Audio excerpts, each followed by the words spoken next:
છેલ્લા 24 કલાકમાં ઘણા મોટા સમાચાર બન્યા છે, ઘણી તમારી જાણવા જેવી ઘટનાઓ બની છે. એ બધા વિશે આજે આપણે આજના વિડીયોમાં ટૂંકમાં ચર્ચા કરી લે. અને શરૂઆત આપણે ગુજરાતથી કરીએ તો જો તમે આવનાર સમયમાં ઘરની બહાર નીકળવાના છો તો થોડા ચેતી જજો, કારણ કે જો તમે બપોરના સમયે ઘરની બહાર નીકળશો તો તમે બીમાર પડી શકો છો. કારણ કે આવનાર 6 દિવસ માટે હીટ વેવની આગાહી કરી નાખવામાં આવી છે અને આ 6 દિવસોમાં અનેક જગ્યા પર ઓરેન્જ અને રેડ એલર્ટ પણ આપી દેવામાં આવ્યું છે.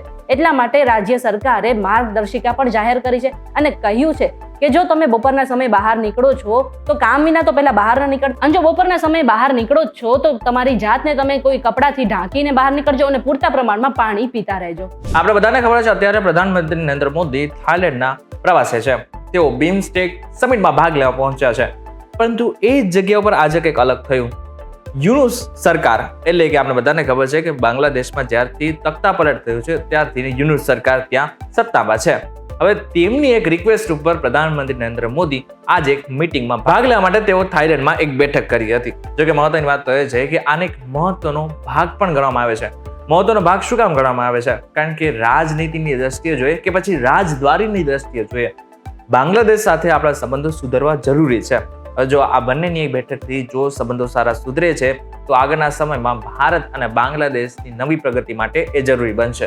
હવે શેર બજારની વાત કરી લઈએ તો અત્યારે ટ્રમ્પે લગભગ દેશો પર ટેરિફ લાદી દીધો છે અને આને જ કારણે આખી દુનિયામાં જેટલા પણ માર્કેટ છે એમાં ભારે તબાહી જોવા મળી હતી અને આવો જ કંઈક હાલ ભારતીય શેર બજારનો પણ છે. આજે સેન્સેક્સ અને નિફ્ટી ભારે ઘટાડા સાથે બંધ થયું હતું. સેન્સેક્સ 330 પોઈન્ટના ઘટાડા સાથે 75,364 પર બંધ થયો તો બીજી તરફ નિફ્ટીમાં પણ 345 પોઈન્ટનો ઘટાડો જોવા મળ્યો હતો. અને આ બધા વચ્ચે આજે રોકાણકારોની સંપત્તિમાં 10 લાખ કરોડનો ઘટાડો થયો છે. રાજકુમાર જાટનો કેસ હજુ પણ યથાવત છે. હવે આને જ લઈને રાજસ્થાનના જેટલા પણ ધારાસભ્યો છે, એટલે કે મોટાભાગના ધારાસભ્યો આની સીબીઆઈ તપાસની માંગ કરી રહ્યા છે. તો બીજી બાજુ આજે અશોક ગેહલોત, જેઓ રાજસ્થાનના પૂર્વ મુખ્યમંત્રી હતા, અને સીપી જોશી, બંને જ લોકો આજે અમદાવાદની મુલાકાતે આવ્યા હતા અને પ્રેસ કોન્ફરન્સ દરમિયાન તેમણે એમ પણ કહ્યું છે કે આની તપાસ તટસ્થ રીતે થવી જોઈએ. આની સાથે સાથે એમણે એમ પણ કહ્યું છે કે ગુજરાત સરકારે આના ઉપર ખાસ ધ્યાન પણ આપવું જોઈએ જેથી તેમના પરિવારને પૂરતો ન્યાય મળે. ડીસામાં ફટાકડાની ફેક્ટરીમાં જે દુર્ઘટના થઈ એ બધા વિશે તો આપણે બધાને ખબર જ છે.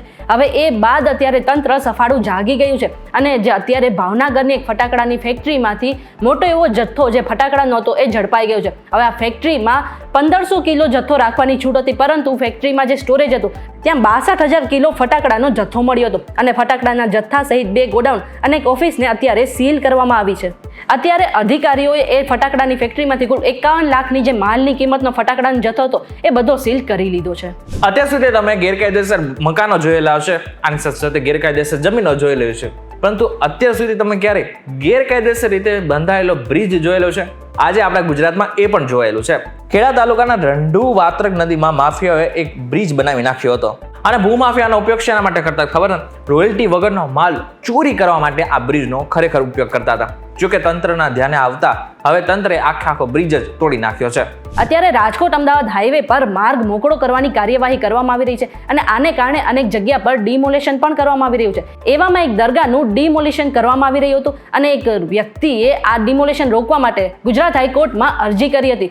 જો કે ગુજરાત હાઈકોર્ટે આ અરજીને ફગાવી નાખી છે અને રાજકોટના આણંદ પર રાષ્ટ્રીય ધોરીમાર્ગ પર આવેલી આ દરગાહનું ડિમોલેશન કરી નાખવામાં આવ્યું છે. આખા ભારતમાં ભારતમાલા પ્રોજેક્ટ અંતર્ગત ઘણા બધા રોડ બની રહ્યા છે. હવે એવો જ એક 4 ટ્રેક રોડ માળિયા અને ધ્રોલ વચ્ચે પણ બની રહ્યો છે, પરંતુ આ જે રોડ છે એ બન્યા પહેલા જ ટોલ નાકું બનાવી નાખવામાં આવ્યું છે.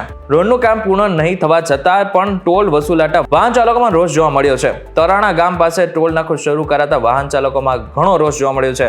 માળિયા, પીપળિયા ચોકડી અને ધ્રોલ પાસે રોડનું કામ પણ હજુ શરૂ કરવામાં આવ્યું છે. ત્યાં તો નવો ટોલ ટેક્સ પણ મૂકવામાં આવે છે, જેને કારણે જેટલા પણ લોકો રોજ અવર જવર કરી રહ્યા છે એમાં રોષનો માહોલ જોવા મળી રહ્યો છે.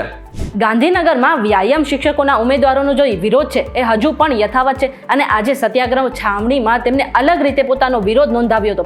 વાત એમ છે કે પોલીસે આ ઉમેદવારોને ડિટેન કરી લીધા હતા. એ બાદ તેમને પ્રાણાયામ કરીને વિરોધ નોંધાવ્યો હતો. હવે આ વિરોધનો વિડીયો અત્યારે વાયરલ થયો છે.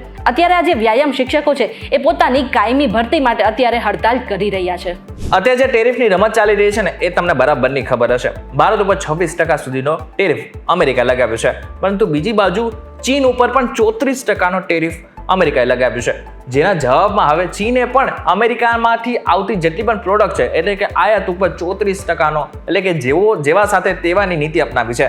હવે આગળના સમયમાં અમેરિકાથી જે પણ કંઈ માલ આવશે ચીનમાં એ બધા જ ઉપર 34% ટેરિફ લગાવવામાં આવશે. જો કે બધાની વચ્ચે ટ્રમ્પ સરકારે એક મોટો નિર્ણય હજુ પણ લીધો છે. જેટલા પણ ટ્રમ્પની સરકારના જેટલા પણ અધિકારીઓ ચીનમાં કામ કરી રહ્યા છે એમને ખાસ સંદેશો મોકલવામાં આવ્યો છે, અને એ છે કે અત્યારે તમારે ચીનમાં કોઈ પણ વ્યક્તિ સાથે, તમારા પાર્ટનર સાથે જે ચીનમાં હોય એ વ્યક્તિ સાથે રોમાન્સ કે પછી બીજો કોઈ પણ સંબંધ બાંધવો નહીં. જો કે નિષ્ણાંતો દ્વારા એવું કહેવામાં આવી રહ્યું છે કે સુરક્ષાને લઈને આ મોટો નિર્ણય લેવામાં આવ્યો છે. ત્યારે આ બાબતે તમે કઈ રીતના જોઈ રહ્યા છો અમને જરા કોમેન્ટ કરીને ચોક્કસથી કહેજો. વિડીયો થકી જો તમને કોઈ ઇન્ફોર્મેશન મળી હોય તો વિડીયો લાઈક અને શેર જરૂરથી કરજો. તથા આવા જ ઇન્ફોર્મેટિવ વિડીયોઝ માટે વીટીવી ડિજિટલ સાથે જોડાયેલા રહેજો.